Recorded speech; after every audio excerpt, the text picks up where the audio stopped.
And so 18 years to the Ghana Health Service is phenomenal, and we appreciate you. Her initiatives include founding a psychological social rehabilitation center in Dodua and advocating for homeless individuals during COVID-19. Gloria's impact has been recognized by several awards, including the MTN Heroes of Change. Congratulations. The Daisy Award and Health Heroes Award. She continues to shape Ghana's mental health landscape through compassionate care and grassroots advocacy. Please welcome Gloria Addo. Our speaker panelist is Dr. Newman. Okay. How was it so easy?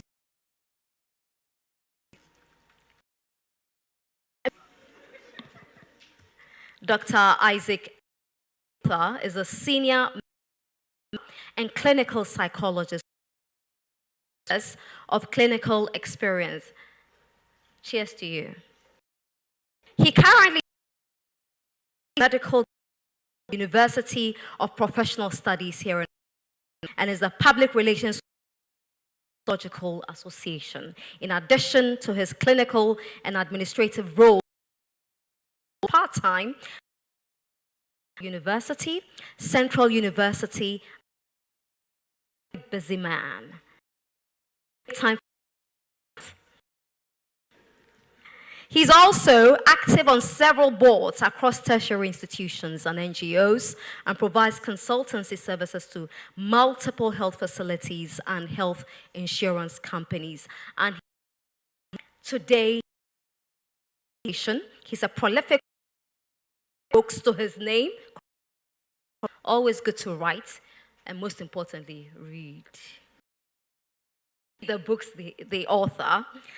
He's also a skilled creative with over 20 years of experience in design and passion for carpentry and interior decoration. Hey, how many hats do you wear? Please, come and sit down.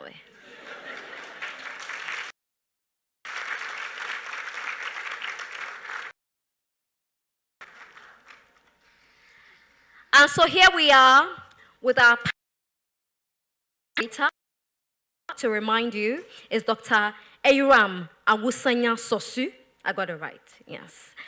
Marian Asempa, Gloria Sarkodie Addo Newman, and they're speaking on the topic, building mentally healthy workspaces. Enjoy.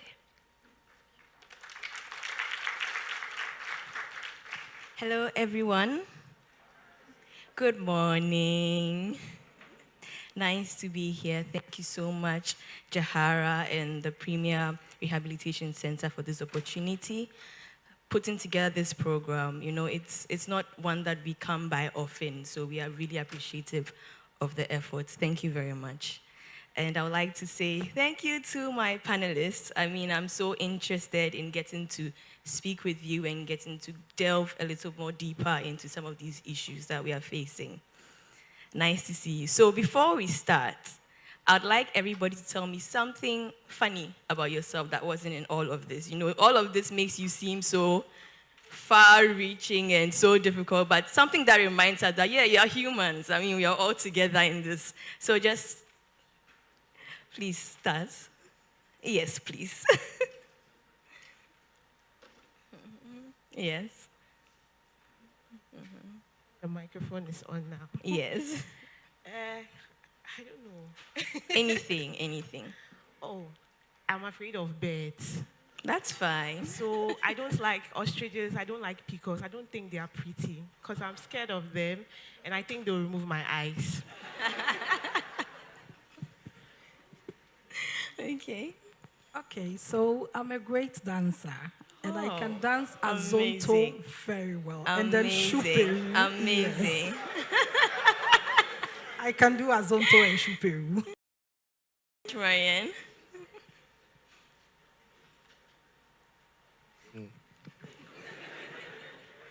I think I love cleaning the kitchen after my wife cooks.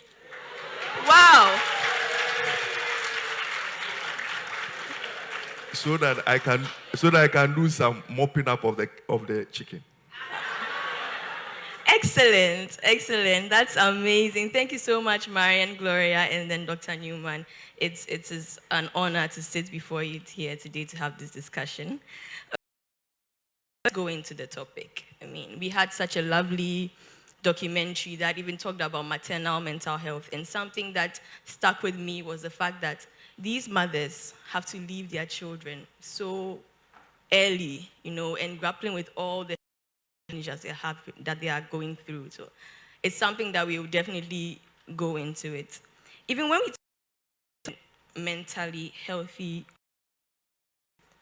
last year in October, the whole world celebrated World Mental Health Day. I don't know how many of you celebrated that, but this happened last year, and then the theme was focused on mental health at the workplace. And this ties in nicely with Mental Health Authority's theme for the year, which is for this month, this year, which is dubbed My Voice Matters. So we've gotten to a point where everybody should understand that you have something to say and your voice is okay. So today we are focused on breaking the stigma and changing the narrative. It has already been established, okay, I mean in the UK and other countries, between 2022 to 2023, that financial year saw about 17 million working days lost due to mental strain. And I'm not talking about chronic mental illness, bipolar. I'm talking about everyday stresses that people feel every day. And bringing that down to Ghana, it was estimated, I think the British and Financial Times spoke, and it was estimated that Ghana loses about 7% of its GDP annually to psychological distress. Let's face it, I mean, the average Ghanaian is stressed.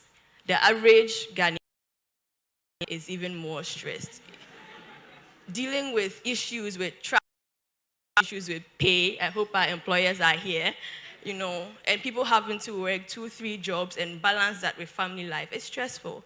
So how do we create a space, at work where people spend most of their time in a safe space within work that people can actually contribute and be productive? Okay, so I'll start with Dr. Newman. Yes. Thank you very much. Yeah. So there are two things that I would want to emphasize, right? The first one is choice of career. If you're waking up every morning to a career you're not excited about, it's more stressful. Right. Unfortunately, a lot of parents are raising their kids to fulfill their own childhood dreams. Right. So he wanted to be a doctor, couldn't be that doctor. So that child with that big head has to be a doctor. Yeah. And I saw a lot of people are pursuing careers that has nothing to do with what they're interested in or what they are gifted in. Because if you're pursuing a career that you love, it also becomes part of your stress relievers. Because you go to work, everything you do there, you're happy about it, you love it, and it reduces your stress. But if you wake up to a certain job that you're not excited about, you become very discouraged. It's one of the major risk factors for what we call existential crisis. Where you get to a certain point in your life and you don't find meaning and fulfillment.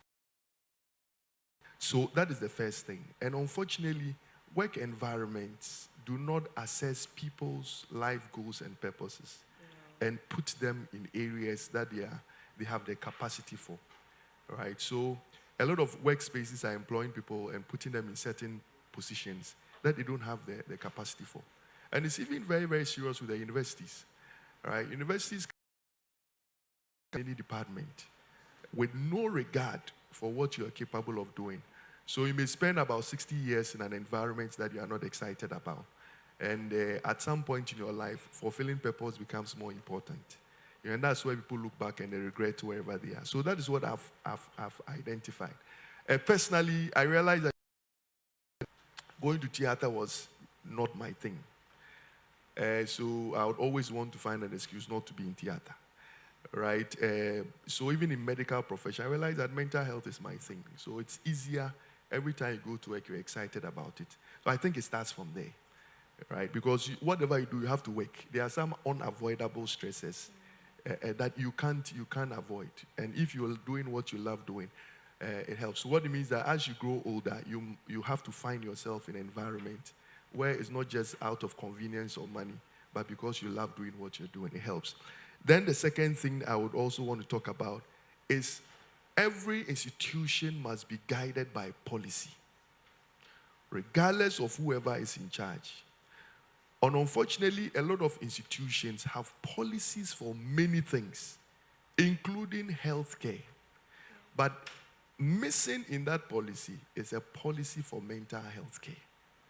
A lot of institutions don't have it. You can find most of these multinational companies, you can find out those who are, whether the organization have. They may have some, bits and pieces about harassment and those. And harassment is just just small aspect of mental health. But in terms of who do we employ, what do we look out for? Now, some organizations are even doing mental health assessment for their staff, pre-employment mental health assessment.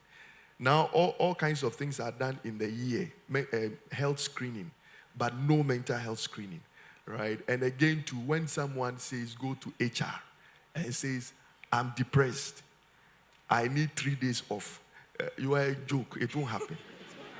Right? But if someone has malaria or hypertension or something, they are quick to give that. And because a lot of facilities don't have a mental health policy. So I think that in starting, in terms of creating a healthy environment, we need a mental health policy for every organization. And in that policy, it must be stated right from the door to excuse duties, to salaries, to workload and everything. Everything must be considered. And I think these are two things that I would want to see at this point. Thank you so much. That was so insightful. Thank you so much. But Madam Gloria, what do you think are the challenges for driving such mental health friendly workspaces, especially in Ghana? What do you think are some of the challenges that people face?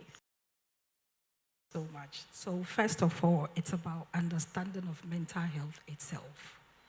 Most organizations don't really do a health thing.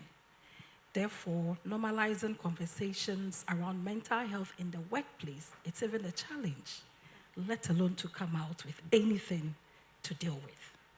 Secondly, our perceptions about mental health, it's also another thing to look out for. Because we have always believed that mental illness is either curse, moral issue, a punishment from God, people don't really pay attention to it. Even if you give it the attention, they think it's an error. Therefore, it becomes a challenge. If I happen to be a boss in an institution with this mentality, how am I going to make policies that will embark on mental health issues?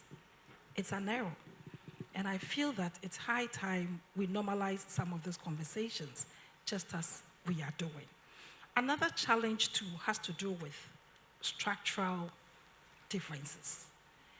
Most workplaces are so choked, especially, forgive me, but when you come to most of our government agencies, it is not well planned.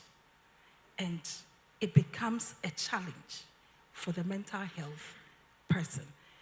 For example, my office like this, initially, I work in a hospital where the first time I entered the place, I was like, wow, what is this?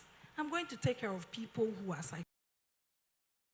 leave an environment where they've been neglected, and then come to access care in another deplorable condition. I think it's not right. So I spoke to the boss about the structure of the place.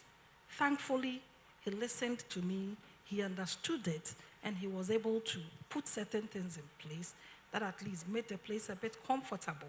It didn't end there. I just added some few pictures, images that, at least when you walk in and you see it, it will give you some relaxation. You know that I have left home and I've come to access care in a very calm environment. So structure-wise, it's equally another challenge when it comes to dealing with mental health at our workplaces. And then the people we are working with, it's also another challenge. My background has given me a particular perception and passion for mental health. Another person's background has equally given that person another perception and issues concerning mental health. So the two of us coming together, if the understanding is not there, it becomes a challenge for us to even work in the same institution and even achieve whatever the organizational goals, visions, or their core values may be. So I feel that with these three things that I have emphasized on, they are the challenges we look out to when it comes to mental health issues. Thank you. Yeah, thank you very much. So imagine you were born and you probably wanted to be a graphic designer, and your father said, no, you must be a doctor. And then you struggle through medical school, you struggle through secondary school doing science, you didn't want to do it. Struggle through medical school, you finish medical school, then you are posted to go and work. Then I can speak, because you go and work in a government hospital or a government facility that's going there is traumatic, basically, and you're spending hours upon hours upon hours. This person has already struggled from their youth all through their lives, and it's difficult to change careers for some. Then you are right in there for so many years without any proper structural changes, without any proper policies, and the people you are working with at work are just something else. You can imagine what somebody is going through. Okay, so Marian, what do you think can be instituted in some of these workplaces to and who do you think is in charge, or who do you think is responsible for ensuring that some of these policies are actually met? Who's responsible? So when when it comes to policies, I think when it comes to creating a safe space a safe mentally enabling space at work, I believe that the individual has a role to play and management also has a role to play. Mostly when it comes to these policies, management and those that are in charge should come together, meet the right professionals, and they can come with the people they are working with. But the individual will also need to know themselves. Like in what Dr. Newman said, there are some people that they are not interested in medicine. They want to become journalists or they want to become tech guys. But because of sometimes finances in your family or sometimes because you are living your parents' dream, you are forced to go there. That's fine. You are in that space. What can you do about it? Okay, it's not all that bad. You can actually evolve in medicine and become a doctor who is an IT guru, who may even come up with technology innovations to help the health sector. Yeah. You understand? You being somebody that has learned medicine or is practicing medicine, it puts you at the upper hand. You understand how the system works. Or like a tech guy that is, working or just dwelling on his imagination. He doesn't really know what really goes on in that space. But you have an upper hand. So as an individual, you have to learn to evolve. It's unfortunate the systems are there, and the people that are supposed to even put the policies to make it better for us are not doing anything about it. But you, the person, it affects you directly. You have to make that bold decision to evolve. Okay, I don't like medicine. I'm practicing medicine. What can I do? Okay, I want to do graphic design or I want to do IT. Can I take a part-time course whilst I'm working? Or I'll take a leave without pay and do that and come back, come with, more innovative ideas and then look for people that would also fuel that idea. So for me, I believe that policies must be taken, but the individual must evolve also. Thank you. Thank you very much. So we can look into resilience because a lot of what you are talking about ties down to resilience, And I want to find out how do we build this resilience? A lot of people simply have some sort of or lack of a work-life balance. Now I hear there's nothing like a work-life balance, it's more of like a work-life integration. But how does the individual build resilience? And I'll ask Madam Gloria this. How do you build resilience? Thank you so much. You can only build resilience when you understand what it is. When you understand the stresses you are going through, that is when you can easily adapt and adjust and even move on. And within the surfaces of all those challenges, you are still able to be productive, you are still able to be creative, and you are able to sustain your growth. One way you can, increase resilience is through an EAP, employee-assisted programs in our organizations. When we have this EAP, it gives insight to participants to get to understand what it really means to still work under stresses and still have a balanced life. Through EAP, people are able to get access to proper support system because it's within this EAP that you know that this is a counselor responsible for your group or your unit or for your organization. Through EAP, you are enlightened more on issues of mental health conditions. You get to understand that it is not abnormal not to be okay. It is okay not to be okay. But you can only understand this when you understand the concept of proper resilience. Thank you. Okay. So would you please just define resilience for us, for people who do not understand what resilience is? Thank you so much. Resilience simply means your ability to adapt and adjust in the face of difficulty and still be productive, still be creative, and still sustain your growth. That is resilience. Okay, thank you very much. Let's look at the corporate workspace. I mean, a lot of people with different mental health challenges also work within the corporate workspace. What policies, Dr. Newman, do you think that the management can come up with that could help? What do you suggest? I think that there are 3 levels, one for the individual, one for the organization. Then we can also go policies beyond the organization. So individual, there should be policies for individuals to access mental health care and policies for not just financing, but also when they have to stay away from work, what do we do? Right? There are 2 terms that comes up sometimes, absenteeism and presenteeism. Right? Absenteeism means that we didn't find your body at work. Presenteeism, that we saw your body but you're not productive. Right? And a lot of the times it's because of mental health issues. So individuals, in terms of their own self-care, financing of their mental health issues, when it comes to excuse duties and stuff, what should be done for them? Right? Then again to a performance appraisal for individuals. When a staff member is not performing well, send them for some assessment because they may be going through stuff that is what is affecting their performance. For example, now in, let's say, UPSC, right, based on certain policies, now students who have a GPA below, I think 1.5 or so, they are sent to the counseling unit for some help, not just, sack them. So that's what is happening. So those policies for individuals are important. Then corporate-related policies, and that is when pre-employment medical screening, yearly mental health screening for staff. Again, also appreciation of staff efforts and what they do. Issues about teamwork and team building, what happens, feedback from staff members. And again, in terms of leadership, no leader should be above the normal staff member in terms of attitude, behaviors and stuff like that. Everybody should be put on the same level plane so that no leader can decide to do whatever they like with any staff member.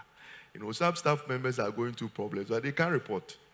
Because when they report, something else would happen. So the policy should handle leaders, their behaviors and what they do with staff members. Then again, there should be some policies on mental health education, maybe quarterly, maybe half yearly.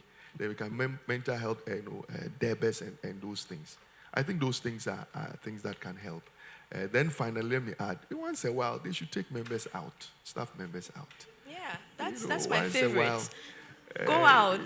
Go to some beach, some resort, some work environments do that. Then set up also the setup for the environment. I went to do some program for a certain company, and you enter and you want to stay. Yeah. The place is so nice, so cozy. There's some kitchenette somewhere. You can go eat some fruit, something, during break time. So I think those little policies can help. Thank you very much. Thank you too. Marian, do you think that, I mean, if, for instance, you were at work and they felt, or they sort of handpicked you or earmarked you as non-productive, then they send you to the counseling unit because you are the one. Don't you think that this will sort of drive some stigma? And how do the corporate companies, how can they do it in such a way that the person who is being sent for help, because let's face it, a lot of people won't go because of the stigma involved. They know you are not productive. So you're already facing some kind of internalized stigma because of that. And then it gets worse. They send you, it's like going to the principal's office, the headmaster's office. They send you to HR or they send you to counseling units. Everybody knows you went. They are all seeing you going, you know. So how do corporate entities, how can they sort of massage this policy in a way that it wouldn't affect the individual? So I personally believe that, and it's even a fact, that once your mind is at the right place, you would be productive all around. So your mind, your body, your social life, once it's at the right place, you are going to be healthy. And even that's the definition for health, according to WHO. So, you know, it's an all-around thing. Also, we have to learn about mental health. I think it's high time we stopped stigmatizing people for acting a certain way or feeling a certain way. And we should stop equalizing mental health to madness. You know, people think that mental health is madness. People think even if you are talking to a psychologist, it's madness.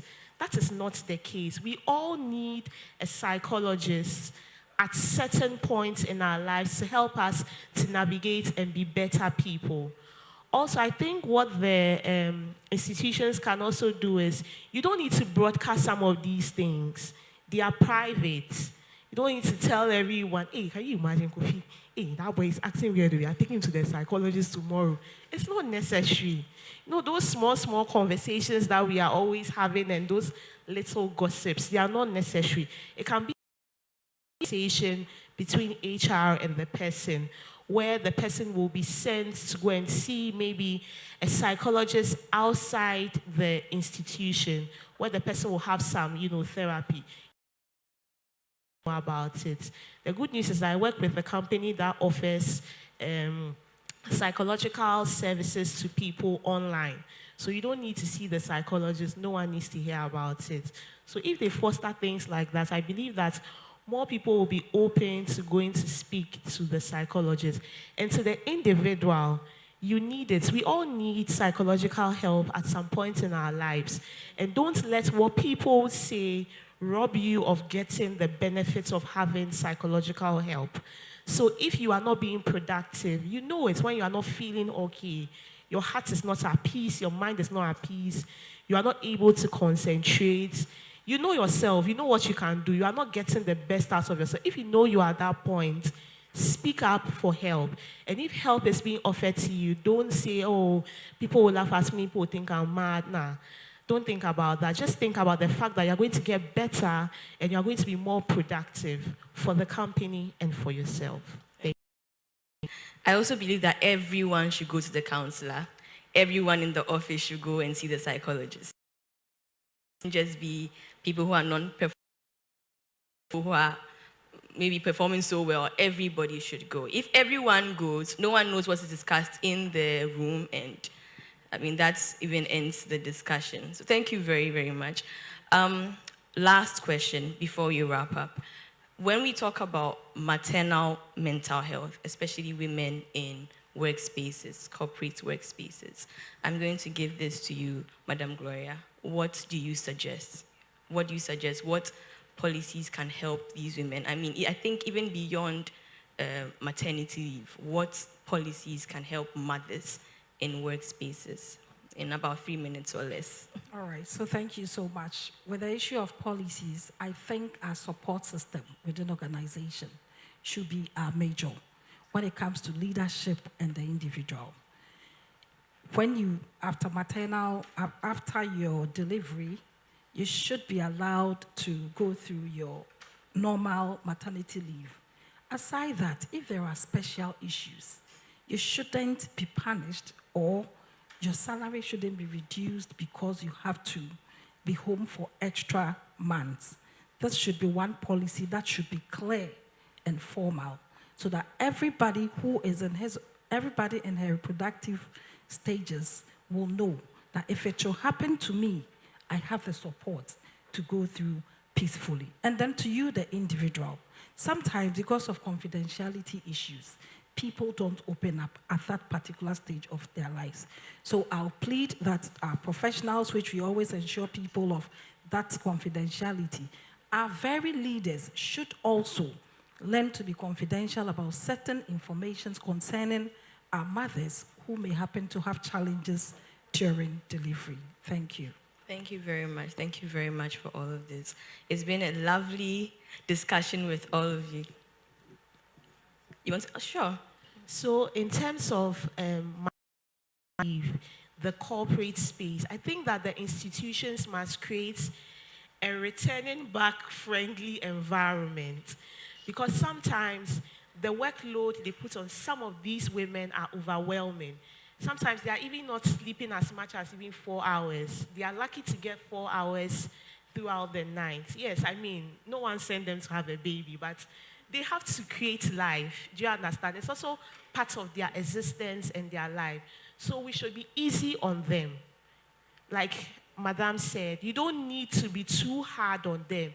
If some of them can work remotely, let's encourage that. With that, they can nurse their babies and they can also do your work. And for people that would have to be on ground or they have to be in the institution, we have to create like mother-baby friendly rooms, place that they can express breast milk and even store in a fridge where they can have some privacy.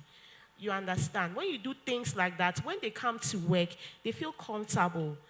Okay, and they are able to even deal with the mom guilt even better, because they know that at the end of the day, I'm at work, but I'm still going to pump, and my baby will get like a lot of milk that will take him or her through the next day. And it keeps the mother at peace, and the mother would even work more efficiently. So I think that everyone should do that, especially those that matter, like the HRs and management. They really have to put that into consideration. It will really help a lot of women. Thank you. Maybe let me add something with this. I think that some institutions have a creche for workers. I think every workspace should have that. Yeah. So that during lunchtime, break time and stuff, mothers can go and have some time with their kids instead of wondering what when they go. There are some schools that even have it. I know Wesley Girls has it, and I think it helps. Yes. It's very important to create friendly environments for these mothers to come back to. You wanted to say something? Yes, please. I would plead with our leaders in various organizations that we should make it mandatory to be trained in mental health first aid, where we will be able to identify warning signs of people we are dealing with. Because we are so quiet about it and we go about, in certain areas, we don't pay attention to mental health. So every leader should make it compulsory to be trained in mental health. Thank you. Yeah. I pray we get to a Ghana where, the offices are conducive, the employment policies are conducive, the mothers have somewhere to keep their babies whilst they are working, or if they can work from home, and nobody will be looked at as strange, for asking for these things, because these things are not special. They should be standardized and they should be available to all. Thank you very much, my lovely panel, for this discussion. I believe that we had a good time. We were able to learn a lot. So thank you very much, my lovely audience. So yes, thank you.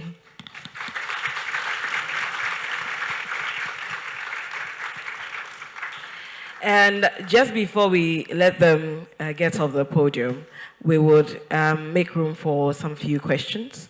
Would appreciate it if you're very brief and concise and straight to the point. So many hands up already. Okay, let's agree. We'll do five questions for this panel so that we can move on to the next conversation. So when I point at you, you tell us your name and then your question. Yes, they'll pass on the microphone to you. Yes, sir? Thank you very much. Hello. Thank you very much. My name is Dennis, and I'm from Rich Nest. My question is just one. Okay. And is how the accessibility to online mental health resources for the youth and the adults for today. The reason why I'm asking that question is because last year I did a mental health campaign on men's mental health. And when I started, I approached a couple of men. They couldn't speak to me. But when we did a campaign, you could see they were coming to our DMs and they were sharing their stories and they were asking how they can get this. And I couldn't get anything to stand on, so I want to ask this question. All right, I'm sure online, because you do that. But I'll come to, can you hold on? I'll take the next question. I saw a hand at the back. Sir, please get the microphone. Okay, while they're getting the microphone, you can quickly respond to that while they get to the next person. So there's a possibility of you accessing mental health by a professional online. So I work with a company called Health Neutron. We offer telemedicine services. So we have general practice, some specialists on our team. We also have a dietitian and we have a psychologist. So you call through a number, just like you call MTN. You press 1, you speak to a dietitian. You press 2, you speak to a psychologist, something like that. So there's something like that available. And the good thing is that you can have these consultations anywhere you are. At the comfort of your home or where you think is safe for you, you can have it. It's available. So if you want, you can queue up. Or I'll talk to the organizers and then probably they can share our flyer to you. Okay. So if you need any, you can just get in touch with us. Thank you. Thank you very much. Yes, the microphone is at the back. Please tell us your name and briefly your question.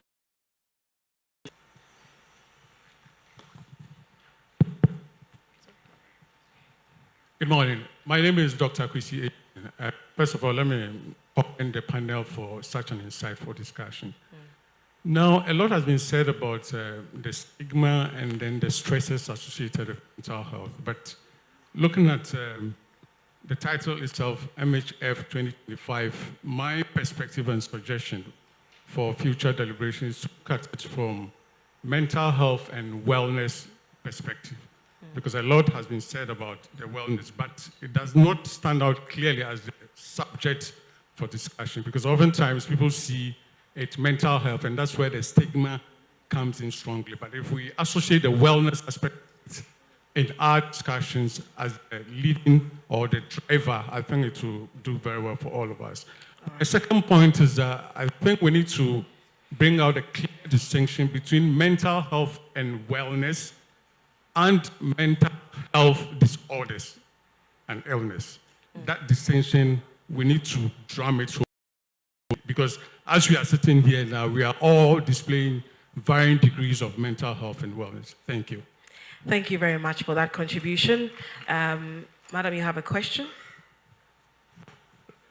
Okay, that's fine.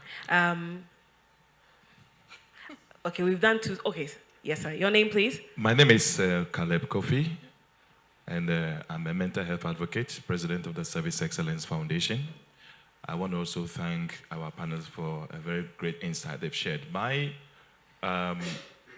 question to the is about the academic or the school institutions, how well is team also putting forums together to drive home the issue of mental health at the educational level? Because often than not, you see the results of our SHS and the results of other school institutions not doing very well. And when you trace it, they will say, oh, but you go through it, a lot of children also go through a lot of things, and that affects their educational performance. Hence, they don't actually come out well. So is there a program that also extends to the school institutions so that they are studying? There are other areas that can be looked at, and especially as well, a framework and policy. Okay, you'd have to hold the microphone well. Move it up a little bit. No, where your hand is. Move it towards the neck of the microphone. Yes. Is that Well, okay? it's too high, but let's manage that. Is it okay? Yeah, let's manage, yeah. So I'm just concluding that if there could be some kind of a policy framework at the school level Okay. where even students can actually have the platform to articulate what their issues are, Okay. it should impact the educational, score or something. Okay, that's more of a suggestion, right? Is it a suggestion? Well, if they can respond to it, that's fine. Okay, ma'am. All right, so I would want to handle the second question from the doctor, the difference between mental health and wellness. So according to WHO, mental health is a state of well-being where an individual realizes his or her potentials and abilities, can cope with your stresses very well, can work productively and fruitfully, and then can contribute meaningfully to your society. So that is the definition of mental health by WHO. Wellness, on the other hand, is broad, and it has so many dimensions in terms of your physical, psychological, social, spiritual, occupational, and what have you. So I feel that at this particular moment, emphasis is more on mental health. And like you said, in future, I believe Jahara will host something similar to wellness, and then we can get the difference clearly. Thank you. All right. Dr. Collins Bedu-Agyemang, he's a senior faculty. He's a senior faculty at the Department of Psychology of the University of Ghana. He wants to respond to the academia question with regard to whether there are forums like these for students as well. Be able to. So that was a very good question, because I have my colleague here, Professor Nibo Ekwashi, and he's an adolescent mental health expert, and many other colleagues like that. What we have been doing is providing targeted research to be able to support policymakers. Just within the past 4 weeks, the Ghana Psychological Association and other expert researchers like my colleague here have visited the current Minister for Education. And what was the visit about? How we can provide mental health advocacy and more to support the ministry given the challenges that we have. In recent times, we may have heard students slapping teachers, students threatening to burn schools, students, sadly, murdering their own colleagues and what have you. And so we told them, look, we will not go and sit on the radio, on television, and bash leadership for what they are not doing right. But we are ready to collaborate. Among other things, just to put it in perspective, one, there is a committee to review the current curricula that we are using. There was no psychologist, no mental health advocate. And and I acknowledge the hard work of the minister. He said his veto immediately there should be a nominee, psychologist or a mental health advocate on that committee. Second, we propose we need to run targeted interventions and training based on the research data we have. Training all regional directors of education, training all district directors. We scaled it down to even house mistresses and house masters of what? Various schools. So this is just to summarize it. And then research is another area. We will not be able to carry out the best of interventions if we do not have evidence-based what? Data. How much are we supporting research and data? So we will do our best. And a program like this is an opportunity for us to share both academia, practice, and many other things. And that is why we are all here. So together, we can make a difference. And we are very happy you made it to this far. Thank you. Thank you. Thank you very much, Dr. Collins Bedu. Before I move to my last two questions, Jahara equally wants to make a contribution. You want to come here, or I should bring the microphone? Okay. Right.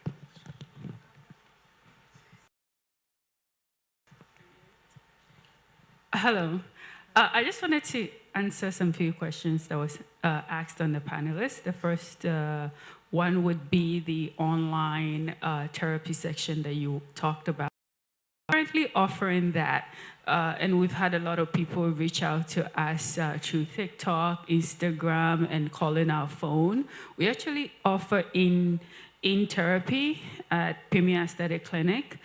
We do offer Zoom or sometimes Google Meet. So we have a psychologist and people have been contacting her. You just book an appointment and she will be available to speak to you.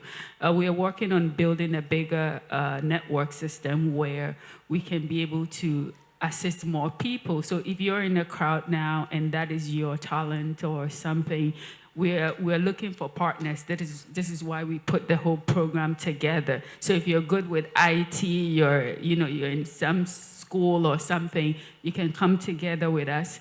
The whole point of this project was we were going to do a school outreach program prior to this, but because of some challenges, we were not able to. So to add to what he was saying, Mr. Collins was saying, that we looked to partner with Mr. Collins because we had already written to the Ministry of Education, and then we were partnering with them to go to the universities and secondaries to talk about all these things, to teach students how to identify if their colleague is, going through depression or not fitting in the environment, and also to work with the government, as he said, to not just have a clinical nurse in the school, but to have a therapist that go to and talk to, especially when I was in school, people lost their parents, and we expect them to come back and just join us and everything is going on well. It doesn't work that way.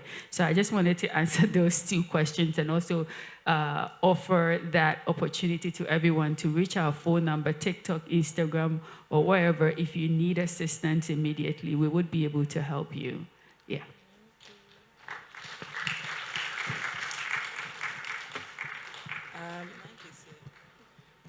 Thank you very much, Jahara.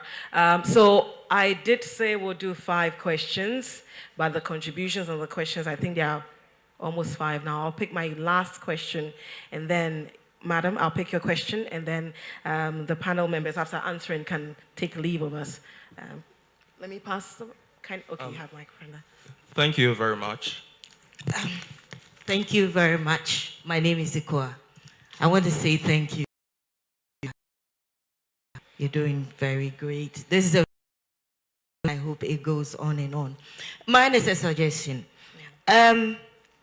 We have a problem in our part of the world. Too religious, too spiritual, and we tend to think everything is spiritual.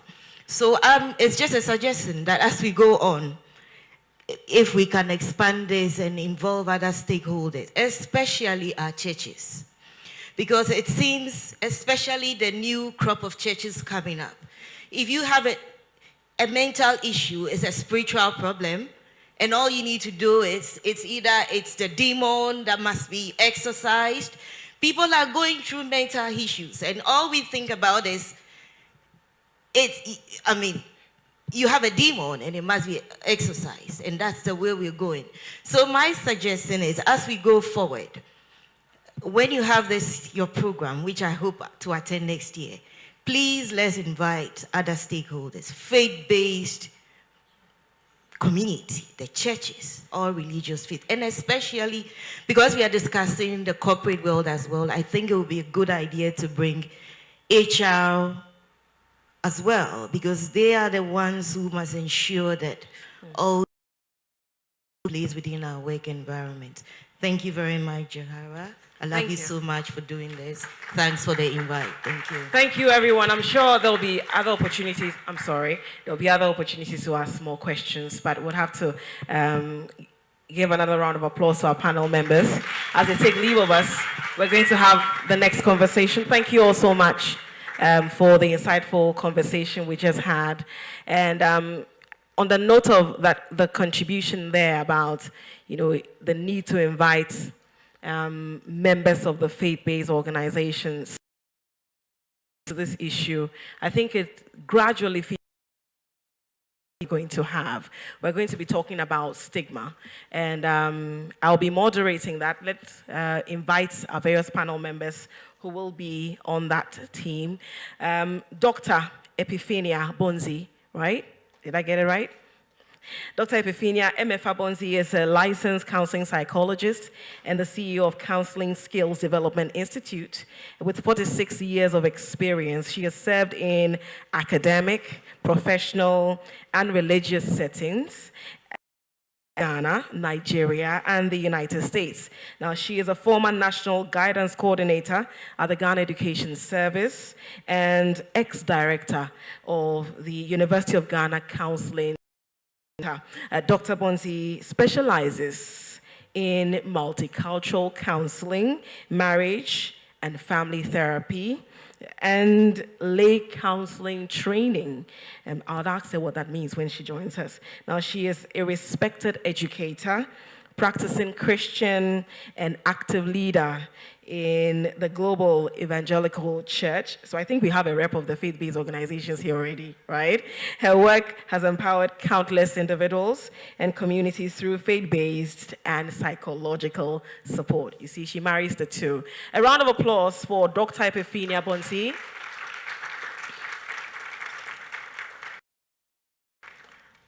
Another member of the academia is joining us, Dr. Collins. He is a senior faculty of psychology, University of Ghana, and the director of the Pan-African Doctoral Academy. He is a licensed consultant and organizational psychologist. He knows all about work psychology, right? And was recently endorsed as the incoming president of the Pan-African.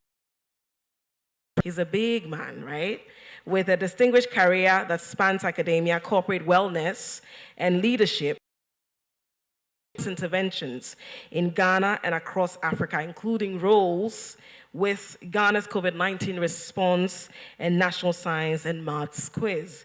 Dr. Agyeman has presented over 100 keynote lectures and papers globally and serves on multiple corporate and academic boards. His research focuses on employee well-being, humanitarian psychology, and organizational development. He's also the founder of Psych Up Business Solutions and is committed to applying psychological and management principles to national development. A round of applause for Dr. Collins Bedu Agyeman. Also joining us is Gloria Sianoki Odue. Okay, all right. Gloria Sianoki Odue. She is a licensed clinical psychologist with over 8 years experience. She specializes in providing client-centered psychological support for individuals, young adults. Gloria is particularly passionate about equipping young people with tools for resilience and emotional well-being. Sir, you have your well-being covered here. She holds an MPhil in clinical psychology and is co-founder of Hopeful Nkomo, a mental health organization that engages in advocacy, community outreach, and public. No, Lydia Nugent? Okay. Her work combines therapy, public speaking, and collaboration with various organizations to promote mental well-being. A round of applause for her, please, as she joins us on the podium. Okay. So I will be your moderator for this conversation, so kindly permit me as I walk over to the other side and continue this conversation.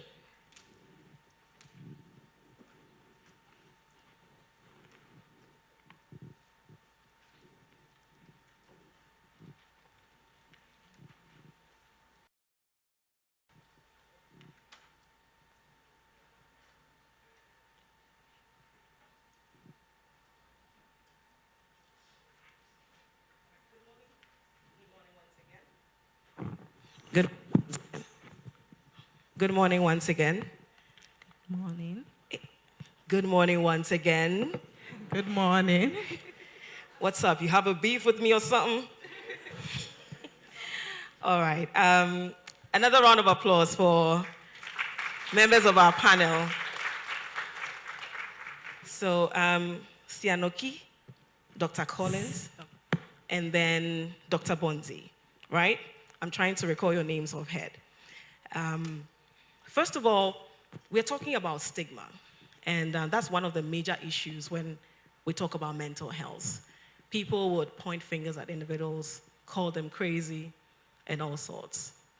And so people would rather shy away from admitting that they are going through one mental health challenge or the other. And thankfully, conversations like these are meant to demystify all that is around mental health and for people to know that it's okay not to be okay, it's okay to be vulnerable, and it's okay to speak to somebody and seek help. When we are done with these conversations, it's the beginning of a broader conversation. It's the beginning of a moment where we open up and help people in need and rather than push them away. All right, so thank you so much. And once again, Jahara, we really appreciate you for what you're doing. We are also live on Joy News. They are a media partner, they are carrying this, and it tells you the premium they equally place on mental health. Let me start off with Dr. Bonzi. First of all, when we say stigma, in simple terms, what does it mean? Your microphone? To differentiate between three terms that I have here. Okay. Mental illness is one, stigma is one, and myth. Okay, so mental illness is a health condition that affects a person's thoughts, his feelings, and his behaviors, such as depression, anxiety, and schizophrenia. While stigma is negative attitudes, beliefs, or stereotypes associated with mental illness, leading to social exclusion and discrimination. So if you are stigmatized, then that means somebody doesn't want to see you at the workplace or even in the family. They don't want to talk with you because you are mad and because you are not normal.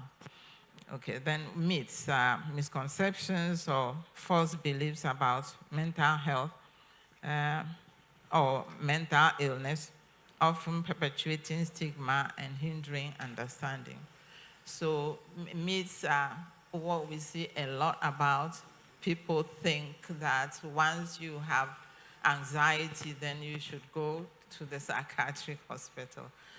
Once you are depressed, then we can work with you. Then we can marry you. I've had to talk to so many families about stigma because the wife has had postpartum depression and she is divorced. There are others who can't marry because they had episodes of high fever, if you want to call it. That's what we normally call it in society, high fever. So all these things are happening, and that is affecting a lot of mental health. Dr. Collins, you are also in the academia. Yeah. And our subject for conversation is debunking mental health myths and breaking stigma in Ghana. I mean, you've done a lot of research. What are some of the myths surrounding mental health in this country?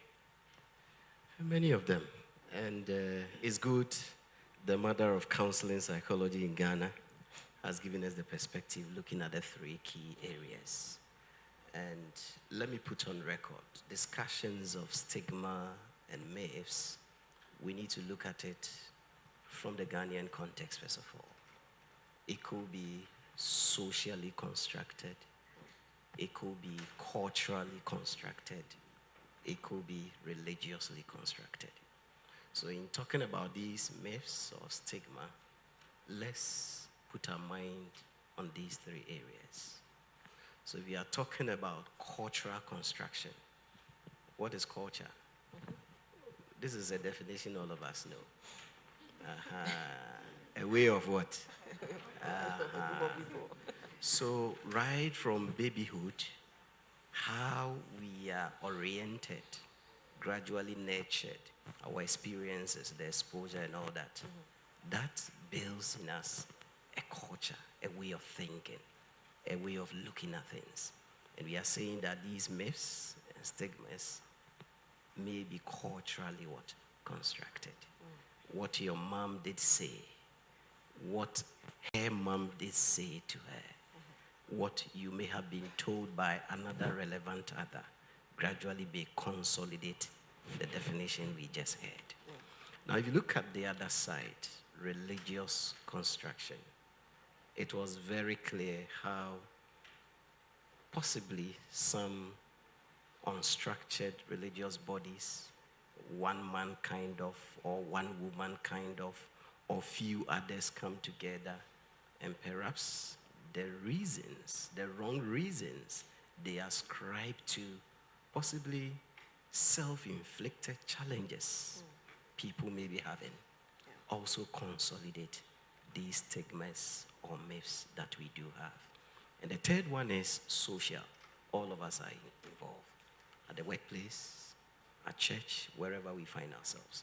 Once we have one or two or three colleagues there, how we begin to think about a particular situation that require more understanding rather than being judgmental. So in terms of Ghana, a number of myths.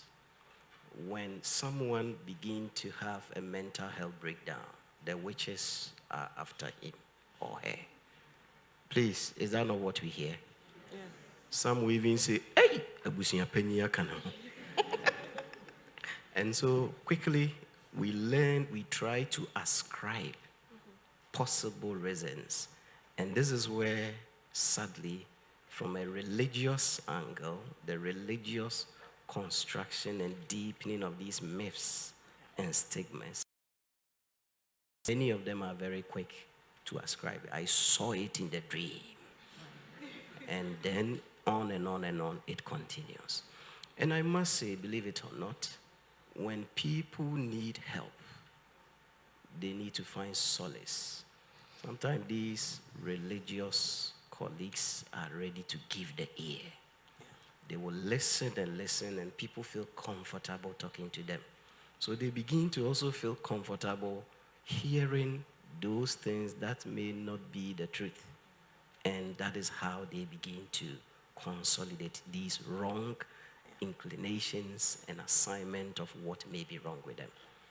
Then the carryover effect. So I come home, and then I carry it over to who?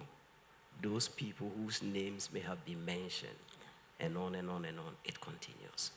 Now you come to the workplace. We do have a number of myths. I was very happy one of our colleagues, I think Dr. Newman Arthur, was talking about how we don't have policies about mental health. I must say in Ghana, a number of organizations, given the work we have done, are increasingly becoming very responsive. I am a psychologist to a number of organizations, and I'm proud to say some organizations have a health management team. And who are the constituents of this health management team? We have a psychologist in there that provide workplace counseling. We have a medic, physician, gynecologist, especially having a number of young women in that organization. We have an occupational therapist, we have a pharmacist, and together they provide support. So at the workplace, how we also construct the meanings of perhaps someone experiencing mental health challenges could also consolidate these myths. Is it that they cannot work? No, that is not the case. Just as we provide support for those who are sick of malaria, sick of tuberculosis or what have you, the same way we need to extend those support. And so I don't subscribe to all the organizations I support. I don't subscribe to medical insurance. But rather, what should we have? A health what? Insurance. And once we do that, then we know that health encompasses what? Our mental health and overall what? Well-being. And once we're able to do that, I'm sure some of these challenges we are facing will be able to handle them. And Sianoki, okay, you want to give him a round of applause, okay? Oh, my audience, you're far too kind. I really love and appreciate you. Sianoki, you equally are a licensed clinical psychologist, and you started the Hopeful Nkomo. Hopeful Nkomo, what necessitated it?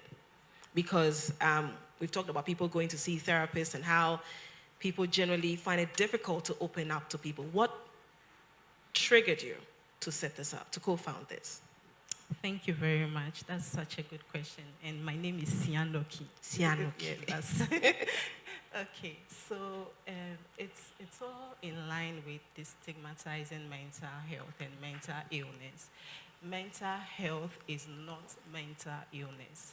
All of us here possess something we call a mental health. A moment, please. Can you hear her?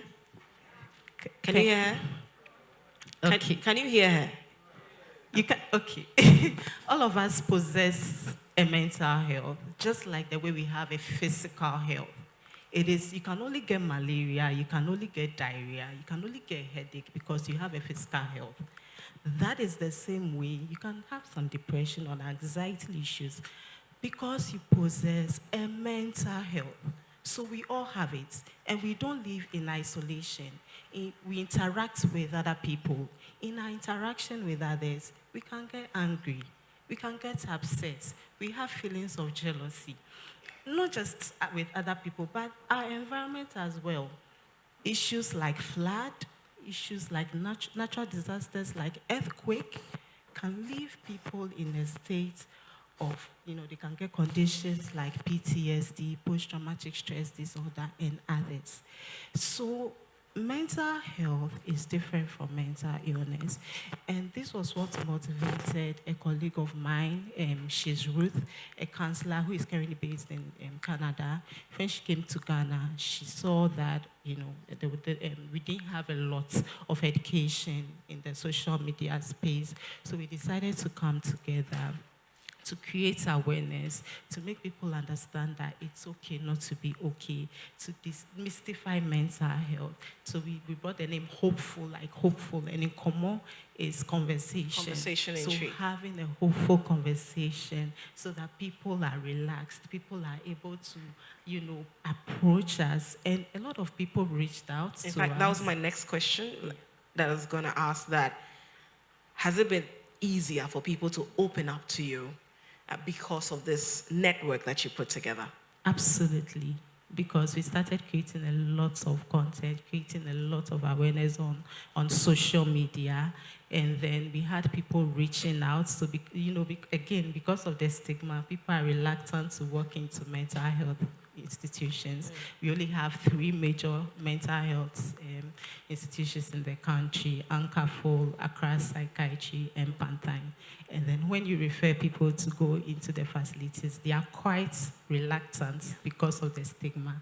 But COVID, I don't know whether it's a good or bad thing, sort of opened up the opportunity for people to sit in the comfort of their homes and reach out to therapists. So we brought a number of colleagues on board. Anytime anybody reaches out, we are able to refer you. If you want an in-person session, we are able to refer you to someone who is proximate to you, because people don't even know where to find, clinicians and all of that. So we provide that opportunity for them. And then people can also use virtual services as well. Now, let me go to Dr. Bonzi.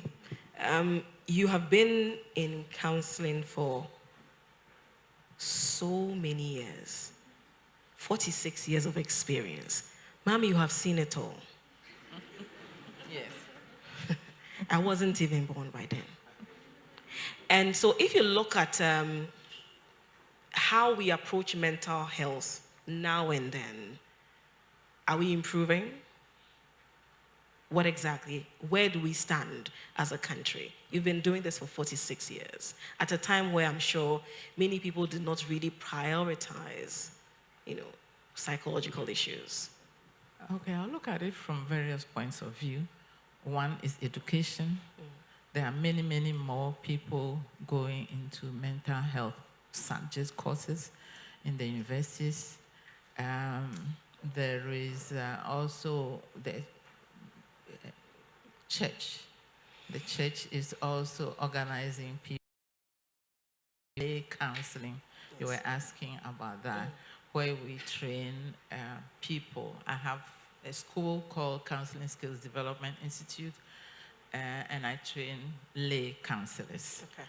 I have doctors, I have engineers, I have lawyers, all come so that they can improve upon services in their workplaces.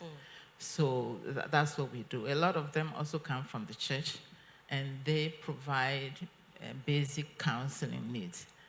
The need is for somebody to be able to identify that so and so has a problem, and then they can be referred to a specialist. So if these lay people are able to capture that at the basic level, then they can help. Okay. I also teach at University of Education whenever I'm a lecturer, and I've seen that so many students are coming into our programs, and we are emphasizing practice, which wasn't there hitherto. Okay. So a lot of emphasis on practicum, internship, and that is helping to improve mental health. What I like most about this training is what we are calling outreach presentations. So you go to a church, you go to a community, we've been to banks, we've been to hospitals, and if you offer, for example, on stress, a topic of stress, you talk about what is stress, causes of stress, how to identify signs and symptoms, and then how to resolve stress. So we do that, and after your presentation, I always tell them, present for 10, 15 minutes, and allow members to ask you questions. At the end of it all, you have 4 or 5 people come to you and say, oh, I'm having the problem you just talked about. Can I see you? So by doing this, we are exposing all these problems in the church. I went to a church recently to present on stress, men's ministry. And they and I administered the DAS. It's an instrument that we use. Depression, anxiety, and stress, that's what it measures. So I administered to about 40 people. Out of those, I had 20, yes, who were within the critical range. Men? No, there were men and women who attended their, but the function was organized by the Men's men. Fellowship. Okay, I just wanted to see if it buttresses the point that a lot more men really do not open up because of the whole societal myth that as men, you have to be strong. You barely should show weakness. And so even in your vulnerable moments when men cry, we say, "Bemenso," right? So a lot of them are bottling up a lot of things. That's why I was asking if they were mostly men. Yes, the men rather will not open up. Yes. So when we finished, I offered to provide counseling services individually, and I'm doing that online with them. Okay. I offer online services as well, especially to families and to couples, pre-marital and marital. It's not post-marital, pre-marital and marital. And a lot of us call it post-marital. You talked about rendering the online service. I think this has been very pronounced in our conversations. Which one do people open up to more? Is it online, where there is anonymity, or whether it's in person, whether when they see the counselor or the psychologist as they speak about their issues? Which one are people more receptive to? I would say both. Okay. Because of my experience, I know what specifically to ask for and how to put things. Last night I was counseling a couple from the UK, and so she wasn't organizing her meals properly. That was why they had a problem. So we're talking about that. And then she said if she ate certain foods, she will vomit. So I just got it. I said, you are pregnant. She says, how do you know? I said, you mentioned a few minutes ago that you would vomit if you ate something. So if you are not listening to the client, you will not be able to help them. Okay. But most people now talk to me online, and they share because I'm not there with them. Okay. I see their faces, all right, because it's Zoom. Okay. But And- they open up. Okay. And the stigmas you knew about 30 or 40 years ago, and the stigmas we're talking about now, any difference? Yes. Yes. What's the difference? Because now there's a lot of education. Okay. We are educating people. A whole lot of people have been part of so many outreaches. Ghana Psychological Association, he was our past president. We have organized so many platforms on which we have educated other people. So the stigma is reducing, and also counseling helps. Okay. Some people have come because they have had problems, mental health problems. They cannot marry and all that. But we talk them through and teach them what to do in a relationship. You have to accept that this person has a weakness. It's just like somebody has been diagnosed with diabetes. Okay. So should I marry or not? I've been diabetic for 30-something years. But if I don't tell you, you don't know. So I'm managing diabetes. In the same way, we can manage mental health. And if we have people who can help us to manage mental health, we will be better off. And this is why I'm saying there are more and more people coming into the field now who are helping to manage mental health, and that's why it's better. The stigma is reducing. Okay. Dr. Collins, you find yourself in the research space, in academia, and you work with a lot of students too. What are some of the issues you see, especially with stigma among the adolescents that you mentioned earlier that you work a lot with as well and do a lot of research on? Yes, you're right. As a university instructor, we have seen a lot. And because I'm also a practitioner, especially at the workspace, I see the transition between the challenges these university students may be going through, and then upon entering the workspaces, what they also face. One of them that I need to mention has to do with the stress they go through transitioning from one level of education to the other. So from secondary school to the university. Now we have a lot of 15, 16-year-olds entering the university. I come from Edidwatonso Jaraso Bosom Cheche. And then I get to the University of Ghana, University of Professional Studies, and my parents bring me, and I'm left to stay in a hall, 4 in a room. A number of things go on. How to even select courses, how to organize yourself, manage your own time. No one will wake you up. We won't ring a bell. Transitional challenges. I'm handling one case where the student registered wrong courses altogether and never wrote any of them. But the second semester managed to understand things, registered the right courses. Now in 3rd year, but you can see if you're a parent here what the problem is. Then we manage cases where some students, as young as 11, 12 years, were exposed to substance abuse.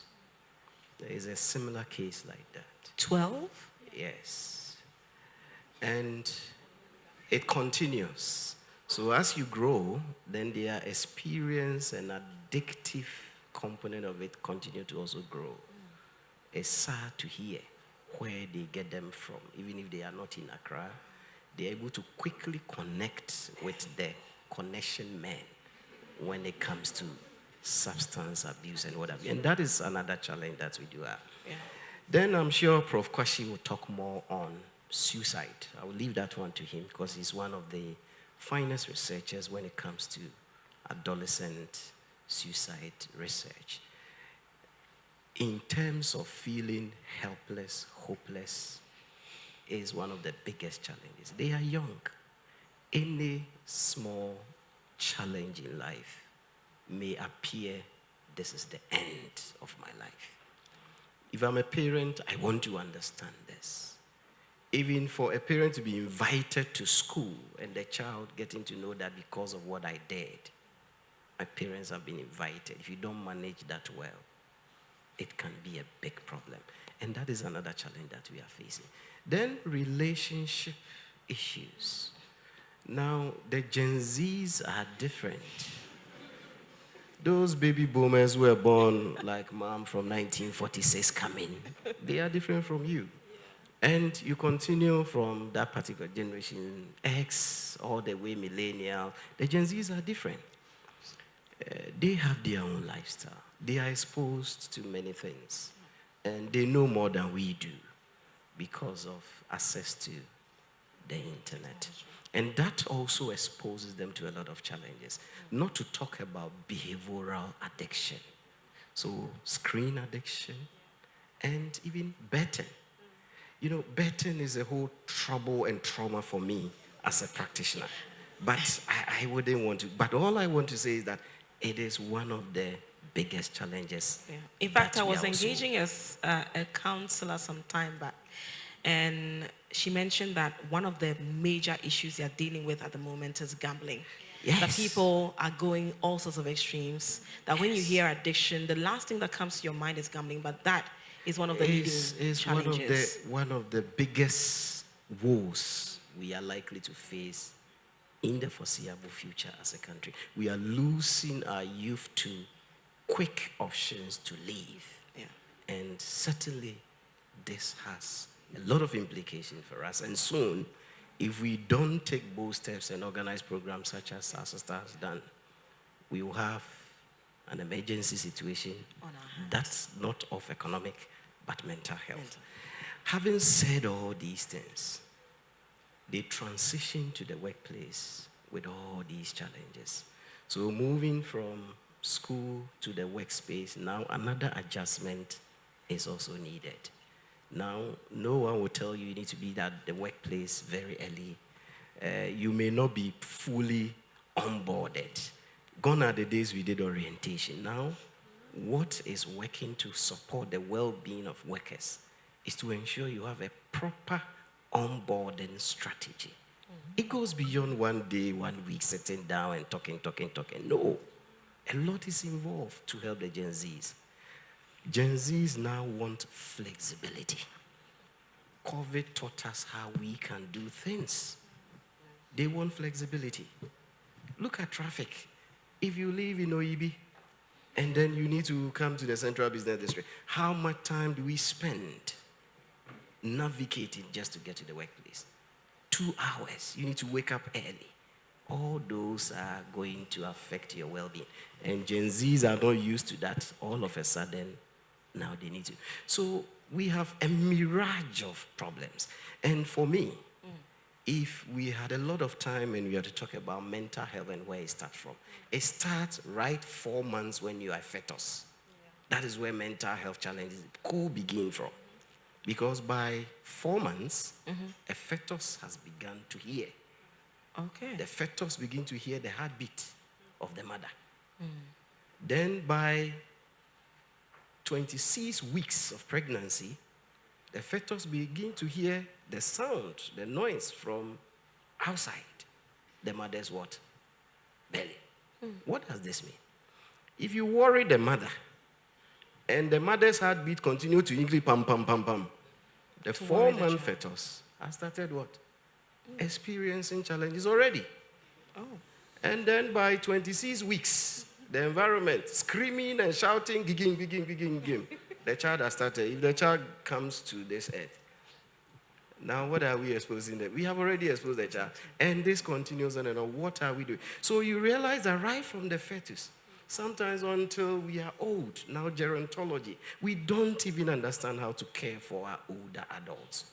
And every politician who is 60 years plus will experience some form of mental health challenge or the other. Okay. Doc, if I allow you. I have stopped. We'll not leave here. And the only thing I will say, saying every politician above 60 years, I won't continue from there. But all that I want to advocate with what our sister Jahara has done, the 1% COVID-19 levy, if we negotiate and tell Ghanaians, this is what is before us, 1 out of every 4 Ghanaians will experience a form of mental health challenge. So the 1% COVID-19 levy should be 1% mental health levy. Ghanaians will understand.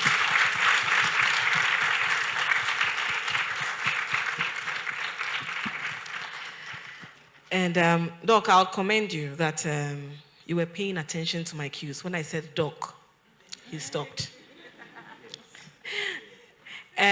So, Gloria, you were nodding when Dr. Bedu Collins was speaking.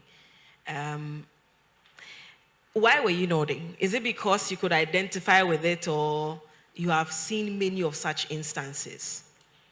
Because I have seen many of such instances, and I identify with everything that he's saying, especially when he was... Can you speak up? Especially when he was talking about the issues of drug abuse of young people as young as 12. I was surprised. 12, yes. I didn't know it was as young as 12. I have seen 9. 9? Yes. I have worked with an organization. It was a period of 1 year where we sort of interact with children who have been sort of rescued from the streets. Some of them have been rescued from sex trafficking and all of that. And as young as 9, they have been introduced to marijuana and other forms of, drugs. So even when they bring them to the facility, they don't last because they are used to the street life. They've been camped, and you are here to camp them and give them a routine on what they are supposed to do, when they are supposed to wake up. So they end up escaping all the time because the addiction is strong. They always need some of the whatever they are on to help them be stable and survive. So I really relate to everything that he said. And since we want to demystify the stigma in the midst, how do we make it easy for people to seek help when they find themselves in such situations? And, as the Mental Health Authority makes us understand, about 13% of Ghana's population suffer one form of mental health condition or the other, and 3% is severe. How do we make it easier for people to say, hey, I don't think I feel so great, I need to seek help mentally? This is one of it, educating people, this platform, talking about it, normalizing mental health and mental illness. Because the more you talk about it, the more people are exposed to it, the more they get to understand that it's normal. When I started, I said, we all possess a mental health, right? I didn't say you have mental illness. And because of our interaction, you can get some form of mental illness, depression, anxiety. And as she said that she's been diabetic for a number of years. It's been handled. That's the same way when you have even a chronic mental illness. A chronic mental illness meaning that you have a condition that has no cure. It can't be managed. So when you have an issue like schizophrenia or bipolar, it can be managed with the right help, right resources, taking your medication, doing the right thing. You can have a good mental health and live an amazing life. I have clients who live with bipolar, who are working, who are married, who have children. That is because they got the support. And these are people who have had it, some of them right from their childhood. I started seeing a young girl when I was even doing in school, right from JHS 3. She started experiencing manic episodes, and she's now completed school, she's working. That is because she got the foundation, she got the help, she got the medication, she got the support, to be able to go through it. It doesn't mean that she's free of whatever she's going through, but she has the tools to manage so that she can live a meaningful and productive life. So once we talk about it, once people know that, it's okay, it's no fault of mine. You see, the reason why sometimes people attribute it to religious stuff is because unfortunately, some of the conditions, we don't know where they come from. So a young girl, vibrant, doing well in school, everything is okay. Then all of a sudden, the person starts having manic episodes. Is it biological? Is it genetic? Is it a curse? Exactly. So we are looking for answers. And when we don't find the answers medically, we resort to the spiritual leaders. And some of them who are not educated may take advantage of them. But I think we are making progress. This month, I was privileged enough to be in 3 churches to talk about mental health. Formerly, you will not get that. Churches are welcoming us. They are inviting us. Educate our people. When you are sick, it doesn't mean that if you have issues with mental health, it doesn't mean that there's something wrong with you. It doesn't. You just don't have to pray it away. You have to seek help. When you have malaria, you take your medication, right? Yes. So when you have issues with your mental health and it's not making you function, and for some reason, one reason or the other, you are put on medication, it's okay. You know? Okay. So, yeah, I think that's a wonderful point to conclude that point. And I'm just about wrapping up. Dr. Bonzi, you have empowered countless individuals and communities through faith-based and psychological support. And we had one of our members in the crowd talk about how some faith-based leaders mislead people when it comes to the issue of mental health. How do we equally use the same channel to demystify and do away with stigma when it comes to mental health? I mean, because of your experience in both areas, faith-based and psychological help. I think education is going to help us. Okay. We need to further educate them.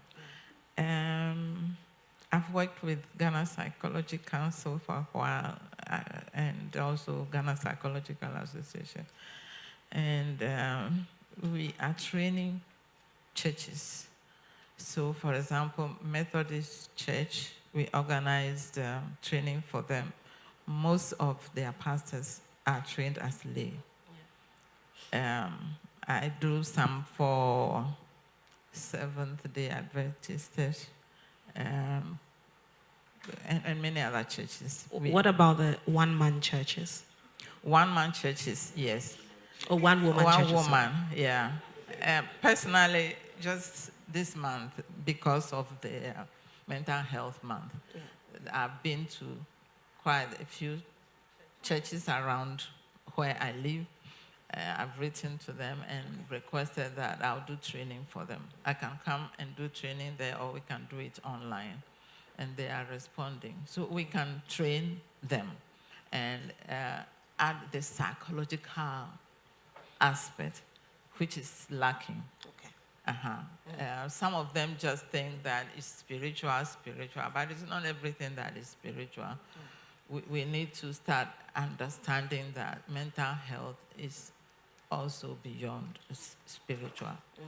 All right. So let me, Doc, you wanted to say something, eh? But if I give you the floor right now, we don't go left. Okay, so in 2 minutes. Your microphone, okay. So we are all here, and about 600 of us in this auditorium, and I know millions others watching live, EIB, Joy, and all that, our media partners. What is the point here, given what we've said so far? As Sister mentioned, we all have mental health. Think of a number line. Please, do you remember a number line? So you draw 2 arrows, one to the left, one to the what? Right. What number is usually in the middle? That is all of us. We all have mental health. Life-changing events can push us toward where?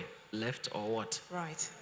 And depending on how far it goes, the help we get and all that, we may either bounce back and come back to the point zero, the natural state of mental health. This is one lesson we need to note.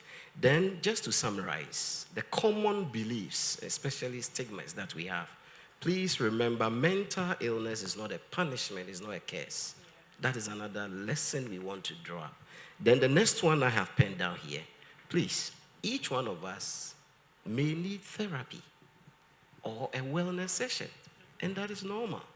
And that is something that we want to remember. And the last one I want to highlight if you talk about mental health and the fact that I need support from a mental health practitioner, a psychologist, it does not mean you are weak.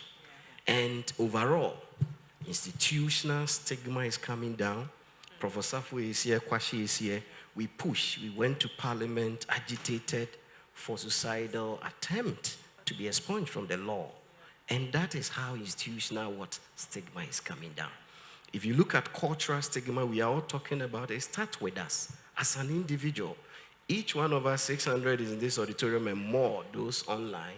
Each one of us should share what we have picked and guess the effect that we could have. Okay. So, my sister, all I say is that I have texted the president of Ghana Psychological Association. They have their psychology week last week of September, and he is willing to collaborate with you. We have what we call the 10P campaign. You talk to 10 people, the 10 people should equally talk to another 10 people about mental health. Okay. And this time around, the millions we have, we are all going to do a 1,000,000 people campaign, each one talking, and I'm sure we'll be able to get the impact that we want. A round of applause for my panelists. The way you are clapping, you have really enjoyed this conversation.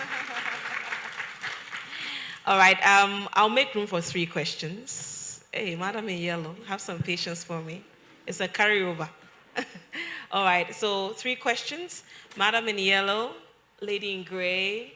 Oh, okay, I'll make it 4. Lady at the back and one more lady here. So 4 is settled. It'll be brief questions, please, so that we can take a short break to do some networking. But there's an... You were saying something? Oh. Hey. Affirmative action. Affirmative action. So, hey, the men say they understand. Oh no, I think, you know what? I'll bring in one man. Okay. So let me start with the lady in yellow. The microphone is, okay, madam. Good afternoon, everyone. My name is Dr. Angela Smith. As you can hear, I'm from United States. I just had a question because I just did research on quantitative research about African Americans' perceptions of mental health therapists, African American pastors on mental health therapists. So I'm very intrigued that you were able, madam, to open the doors and get through the doors of the church house and talk with pastors. So my question is directly for you. How did you build that relationship with these pastors or leaders? Doc? I start from my students. I use my students a lot, my former students and all that. I've been teaching for a while. So I'll ask you to link me with your church, and then we can have a conversation. At times I present at seminars, and so at the end of the seminar, they come around, oh, Dr. Wonsi, can you come and speak in our church? And that's how the connection is done. You can also do, I used to do a lot of programs on the radio in the past, but now, I don't. Yes, because I have a lot of work to do now. So educating people, educating your students, the students will carry the message because they themselves are benefiting from that. And I think apart from that, the law setting up the management and practice of psychology also encourages lay practitioners to be licensed and regulated. And because of this, we took interest in training them, scaling them up to be able to know their limits and where possible work with licensed professional psychologists so we can do the work. Because they could be gatekeepers. They deal directly with the people. And I know Professor Safo, who is here soon, will be on the panel. For instance, in his religious affiliation, they have a whole directorate supporting mental health. And so I think this is how far we have come. We've been able to enter into that space where religious bodies are now embracing the proper way of viewing mental health and how they can also help. At this point, Ebenezer. Ebenezer. Hey, I'm quite sorry. Madam in yellow. Hello. Hello, thank you. My name is Nana Maosiadeyo Ofori. I'm an AI mental health researcher, really trying to understand how can we contextualize AI tools to the African continent, given the constructs that we have, religious constructs, social constructs, and I have two questions on this. Given the rise of AI tools that we know it in the last couple of years, what do you believe the role of AI in mental health in Ghana is? And I would like Mr. Ajiman to answer on that, especially since you're looking at adolescent health with the Gen Zs as well. And my second question would be, from your point of view, what are the risks of AI in mental health in Ghana? And what are the regulations that we can start putting in place to ensure that the dangers of AI can sort of be curbed from the onset, now that tools are being built and these conversations are starting as well? Thank you. Well, what I would say is that a student of mine is looking at AI and mental health of selected IT professionals in Ghana currently. And I have another student looking at digital mental health and how professionals can leverage on what we have now, AI, to enhance the work they do and also increase advocacy. It's a double-edged sword. AI has come to stay. If you are talking about millennials and Gen Zs, we can actually transport some of the way we support our client onto AI platforms, and that could increase access to mental health support services and resources. And that is one advantage that we could have. That potentially could also lead to a kind of addiction if it is abused, because it has to do with accessing screen.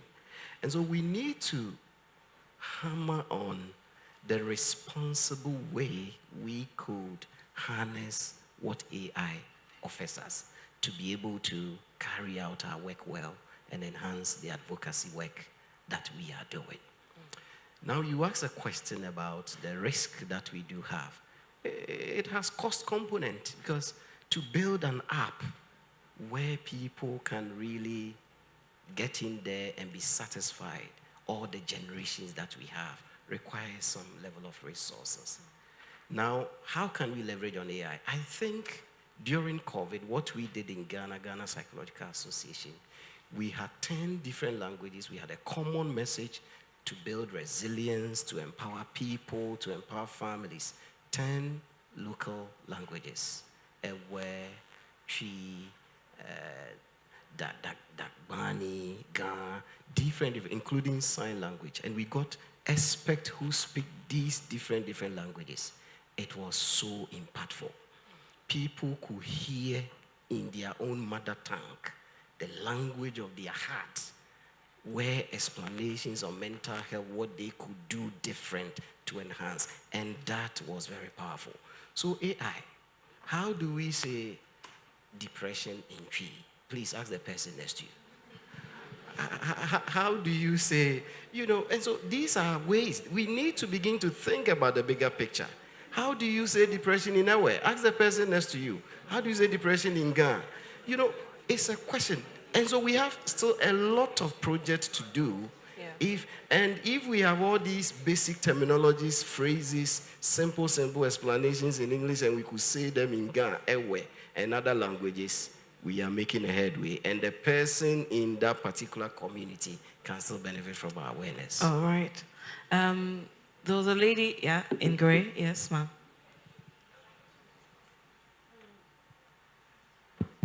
My name is Esenam. I'm a mental health advocate, and I also have a YouTube channel, Mental Health Cortez. So I was diagnosed with bipolar disorder in 2015. So this year is 10 years on my road to recovery. Unfortunately, in 2019, I got fired from my job to a member of management about my lived experience. I thought she wanted to inquire about my well-being. And because of the support system I have, I didn't think telling her I have bipolar disorder will cost me my job. Right now, the question I want to ask is, someone like me back then, what could I have done so that I could have been protected? Because I don't know what kind of resources are available for people with lived experience anytime they are fighting against. Thank you. Okay. Yeah. And thank you so much for sharing. We appreciate it. This is a big one, and especially as a business psychologist working with organizations, we may have to also think of having mental health aid, where we will have experts who could be contacted free of charge at this time to render support to such cases. We have legal practitioners who are mental health advocates. We have work-based consultants who are mental health advocates. And when such cases come, we could have taken some of these cases up. I'm sure at that time, perhaps you look left and right, you have no one. You were powerless. You had no control. You didn't know what to do. And these are some of the institutional stigmas that we need to use the systems and policies we have, the laws we have, to begin to protect. So we have the Ministry of Works, we have the Labor Act, Fair Wages and Salaries Commission, and all these agencies. We should be able to activate all the laws, the policies to be able to protect these ones. It was wrong, given the circumstance leading to you. But they always say, any legal matter doesn't rot. And I think you could still have a way forward once we pick this up beyond this particular forum. So we can talk later and then we will look at this. But we must say it's wrong. When you go through such an experience, please speak to an advocate, a mental health practitioner, and then we'll be able to share practical suggestions as to how to go about this. Can I come in for a minute? Hello. Sorry. I just wanted to add that it's always good for us to talk about our state of mind, mental health issues. We have to talk about them. If you don't talk about them, you will not be helped. And maybe it's affecting your work, your production. And so you need to mention it to your immediate boss or somebody that you trust in the company. And maybe they will be able to help you, refer you to some other place, or see if they can change your level, your level at work. Otherwise, then you are stuck at where you are. You need to be helped. And if somebody listens to you, they'll be able to help you. Your schedule, you need to change your schedule. Maybe you are where you see a lot of workers or customers. Can we change you to a more quiet place? And maybe that will help you with the mental health problem. And I guess that goes to the employers in terms of tailoring, the kind of work that employees do, especially when you discover that they have, some health challenges. But then again, her story, brings to mind the issue of trust. Because she says that this is someone she thought she could, open up to and trust. And in opening up, it rather cost her her job. You said you wanted to make a contribution. So I was just saying that it's cases like hers that make people not want to speak up. Exactly. So somebody is having issues and they are struggling and they just need to be heard out and understood. So I think we should enforce some of these policies at our workplaces. It is not right. It is unlawful. What is wrong with someone having a mental health illness and then you just ask the person to go home, or it's really unlawful. So I'm glad ABC, sorry, Dr. Collins, would want to hear. But that is why people are not speaking up. And I want to, commend her for speaking up, because then it helps the conversation to flow and get people to understand The reality. Exactly, the reality. Final question. Oh my goodness. I'll come to you, okay? Let me give the gentleman a voice. I've been very biased in this situation. Hey, the man says very, very. Wow. I thought you'd say something nicer. So kindly tell us your name. And the whole squad would make a contribution? Oh, no, it's just me. Oh, you're speaking on their behalf, spokesperson. Yes. All right, let's hear you. My name is Michael Asekuyabor.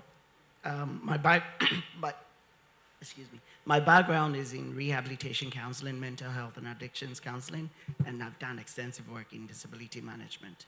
I've started a whole program for Amazon supporting employees with non-apparent disabilities, especially those with neurodivergent conditions and also mental health. My question is that, because right now we are trying to start an EAP program here supporting employees, because one of the main issues a lot of employees have is having that safe space to basically assess mental health services. The issue that I recognize is with stigma is that it evolves, right? Even in the US, where I work predominantly, you find out that even those who are educated find it very difficult assessing, because they do not want their manager to know, they do not want their colleagues to know, they do not want anyone else to find out that they are struggling with a mental health issue. One of the things that I know has helped a lot in my practice, I've practiced in so many different settings. One of the things that helps is confidentiality. Sure. And confidentiality in the sense that even if it's not governed, then it's not really something you are able to really promise, because it's just the word of mouth. But then if there are policies and laws that really kind of govern confidentiality, where if someone is to disclose anything, then there are some punitive actions, or there are certain processes that the individual would have to basically go through, either their license being taken away or things like that. That might be really, really helpful. So the question I have is, what are the safeguards? The boards, the psychology boards and counseling associations doing to ensure some of these things?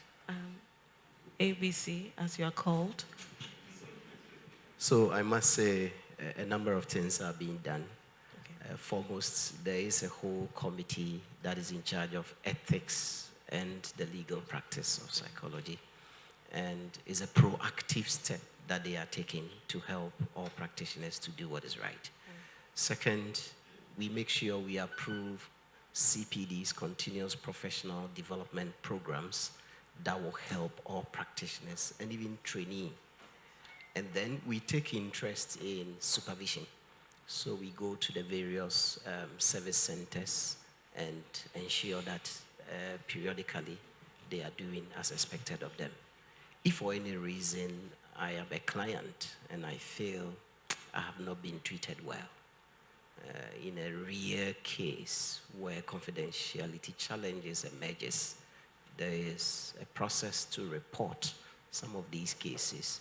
And I do know on few occasions where the disciplinary committee will give ears to the merits of some of these complaints, and they are duly handled. Then at the training institutions level, because the regulator has a mandate to support what we put into the training, now almost all the psychology-oriented institutions and departments are having a course like ethics and professional decision-making, or ethics and legal issues in psychological practice. And that is embedded in the training. And I think that is another opportunity for us to ensure that we catch them young while they are still training. We help them to appreciate it. You finish, we will assign you for 1 year supervised internship. The council will have the opportunity to monitor your mannerisms and practice demonstrations and what have you. And then if you pass out, continuous CPDs will scale you up every single year. So these are some of the things that we are doing and the structures that we have to ensure that we ensure client confidentiality. All right. Thank you very much. A final question. Madam at the back.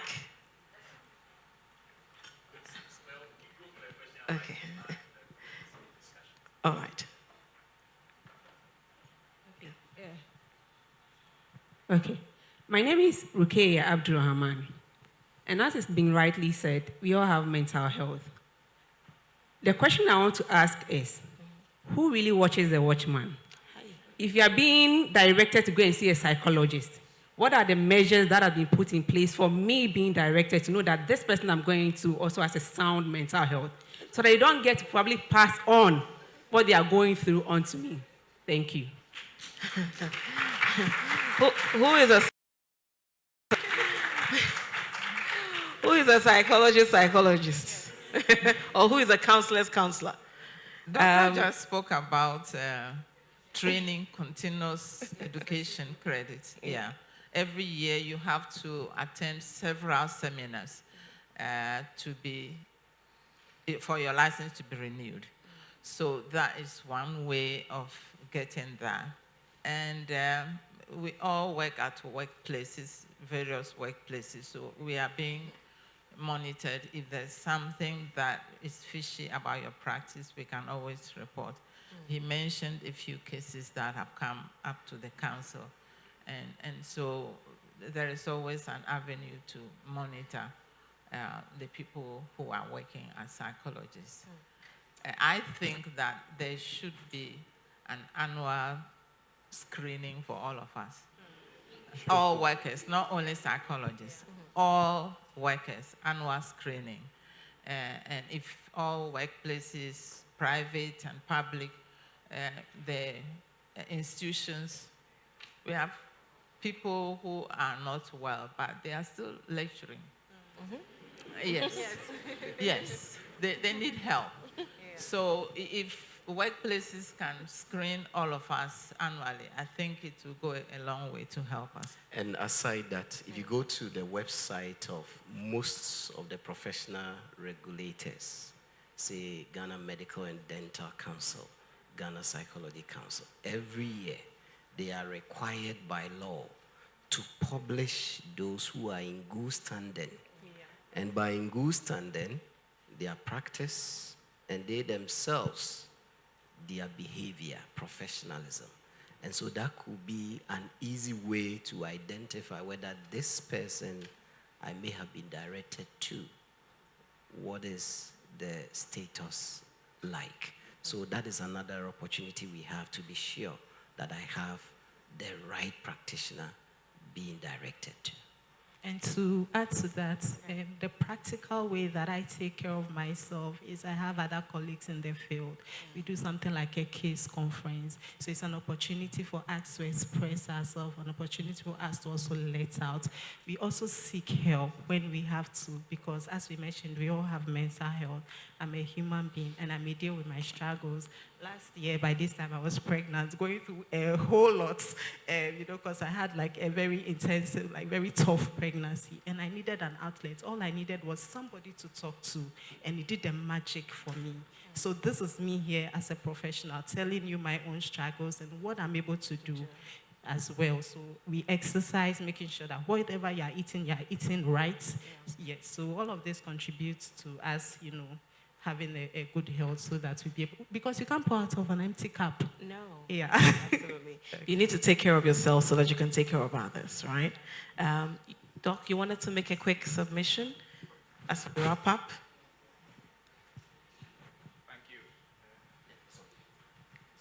It's on. Okay. Thank you very much. I only wanted to add to the conversation generally. At the beginning, when the conversation rolled out about the sources in our context, I noticed that the media was missing. It's a huge source of the stigma we're talking about. The way media portrays suicide, the way media portray some of the key or identifiable mental health conditions we have in our country. Recently, the WHO has managed to develop some resources for media practitioners, traditional media setups, and media content creators, movie makers, all of those people, adverts, all of those professionals. And I strongly encourage our media people here that please lay your hands on these materials, get to know some of their suggestions and recommendations, so you are guided by the things you portray out there. Because many of our young people tend to pick cues from these content. Now, when it comes to the help-seeking bit, I think that conversation is on a whole new level because Mental Health Authority here today will agree with me that is a huge problem. Now, we are over 32 million people and we are served by hospitals. That's a huge problem. All three are also located in the south. So what's the way forward? And I think that's what we are doing. This gathering is a fine platform, and I can imagine those who put this together, the struggle they went through to get support for this to see the day of light, light of day today. Now, can we begin to think about integrating mental health care into our primary mental health care system, so that when a young girl who's supposed to be in school is pregnant, comes for antenatal care, will not only ask about pregnancy and their general physical health, but will extend the screening to other psychosocial problems. We have done a study recently, and what we are seeing is that many of these young girls who are pregnant are struggling with mental health problems, particularly suicidal tendencies. In fact, our study shows that the participants we had, about 450, when you take any 10 of them, 2 of them were suicidal or have attempted to end their lives and that of their unborn child. And so I think this is very important. The other thing I want to mention is with the emergence of that huge interest in mental health issues. I think it's not just in Ghana, but generally in low and middle income countries. And I think this is very good. But maybe the Mental Health Authority need to begin to stamp its feet in terms of regulation. Some people have come into this space and they are doing genuine work. In fact, many of the private mental health organizations and NGOs are driven by their own personal experiences and living experiences of mental health conditions. And so what they are doing is innately driven. There are others who are there to make money. You know, they are capitalizing on people's weaknesses and they are making money. Already the space is not receiving funding. And so if mental health can help us, Mental Health Authority can help us to bring together all of these organizations, possibly under one roof, then the little resources we have will find a way of bringing them together in one place and see how we can distribute and strengthen our human resource base so we can extend the help we want to give to people. It will be very helpful. All right. The picture I'm trying to create is what happens during Christmas. So all of these fireworks we have, if you have one and you throw it, it makes a little sound. But if all of us bring ours into an empty can and we light it, that would be like an atomic bomb. And so if we can all come together, if Mental Health Authority can find a way of bringing us together, I believe another benefit would be checking the wrongdoers in there. Because let's face it, we are receiving cases or reports of people getting abused. You know, some young women getting sexually molested, harassed, and abused by so-called professionals. You go into the Gazette, their names are there, they are in good standing, but they are doing the wrong things. And I think that we need to do that. Again, because our numbers are not high. Doc, you'd have to wrap up for me. Because our numbers are not high, perhaps it would be good to emphasize self-care. Just as, you have some symptoms of medical or physical condition, you know where to walk to, say a pharmacist you mentioned, and sometimes you actually mention what you want. They give you, you go home and you're fine. Can we also begin to show people self-care in mental health? Do this, avoid these things, don't spend too much time with this, and possibly we'll be able to manage some of our problems. Thank you very much. Thank you very much. Professor Niboye Kwashi, right? Yes. Now that you have said all this, what will you see when you bounce the podium? Anyway, I guess on that note, I'd like to ask you, would you want to go for a quick break and stretch your legs a little bit? Okay. Oh, you guys are tired. So let's quickly go out, stretch a little bit, connect a little bit, and then we'll come back for our final session, and then we'll wrap up the show as well, okay? So quickly, make sure you network, okay? Speak to somebody. Offer some words of affirmations as well. Thank you so much, my wonderful panel. And then we'll be back after a short break, right?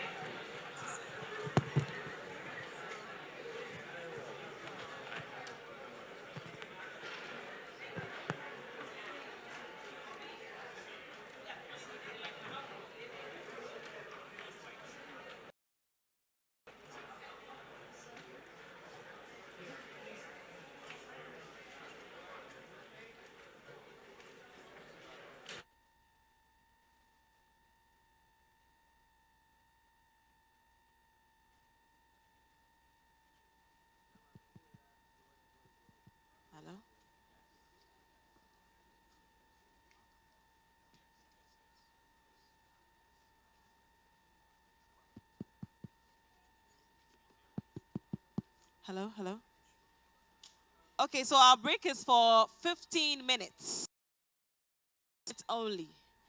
When it's 15 minutes, I'll come and in. All right, 15 minutes, be back.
Jeopardized her career. With the mania, when it comes like that, one of the things that I do, sometimes what I'm talking about, it doesn't add up. And because I am having racing thoughts, I'm having so many ideas coming to my something will say, why don't you start a business? Why don't you name it this? Why don't you get investors? Sometimes these thoughts, they are not things you can execute, but when you are having them, they seem like things you can execute right now. I do become extravagant. I go shopping. Some of the things that I'm buying, I don't need them, or I'll buy two of things I don't need. And sometimes when I buy the things a lot like that, I would give them out to people. And my money too that I have, I will spend everything, whether it's in my mobile money, accounts, bank accounts. I just wipe everything. I'll just spend all the money. And sometimes I become very rude, obnoxious. I just sometimes can say the most unpleasant things because my inhibition. You can even tell from my dressing and my makeup that I am manic because I would dress differently from the way I usually very seductively. On top of my head, I can think about like 13 million people in Ghana who have this condition. I mean, that's huge. We always say that if you count 5 people, generally, maybe 1 out of the 5 who have some form of morbidity that they are dealing with in the mental health space. So that's huge. But for the specific conditions, we have prevalence. So for example, for schizophrenia, we know that 1%. So if you have like 100 people, you count 1 up to 100, at least one of them will have the condition. Bipolar is like 1.2, depression is like 2%. So for each of them, we have ranges of prevalence.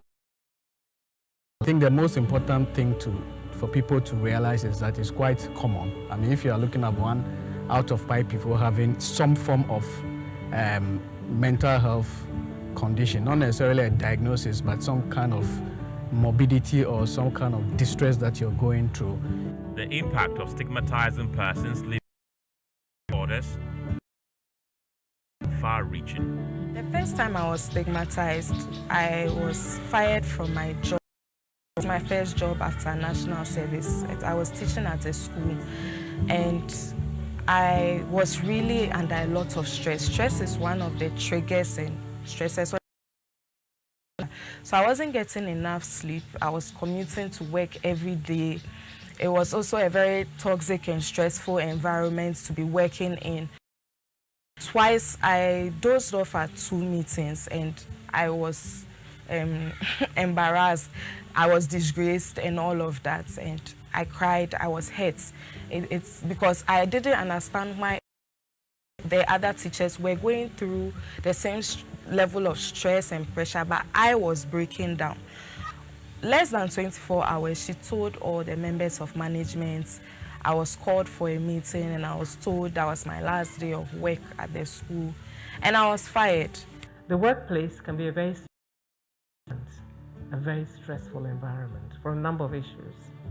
And so the authority has decided to engage in the corporate world. And here the focus is going to be on and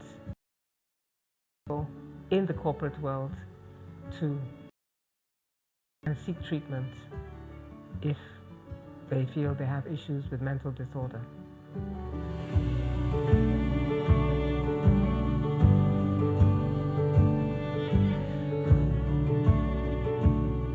Esinam's story is just one part of a larger narrative.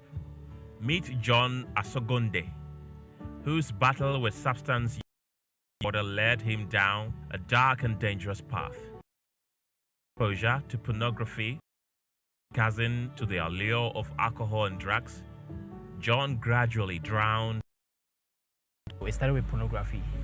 I was just in class 6, also about 12 years of age, when I got introduced to pornography. Then eventually started masturbating. And so this sort of laid the foundation for other habits to... Substance abuse can develop for various reasons, including genetic predisposition, environmental factors, and trauma, as well as using substance as a coping mechanism for stress and other challenges. It is often a complex biological, psychological, and social factors. By the time I got to secondary school, I got introduced to alcohol and cigarettes. And this was just peer pressure. Your friends are doing it and they tell you about it and you're curious, you want to try it. And so I tried it. Alcohol is very bitter, so I didn't. But I like the effect it gave. You know, it made me feel like I was confident or I could move around swiftly. And so I just kept on drinking every now and then when we go for parties. You know, cigarettes, we're just smoking for fun. If you have friends you want to identify with, especially those who have low self-esteem and they need other people to validate them, you will definitely do what they do because they are the go-to people, they are loud, they are very friendly, they are the people of the day. So, you know, that kind of lifestyle also kind of influences you to go ahead and use a substance. So that's one of the huge challenges with people who use. It's usually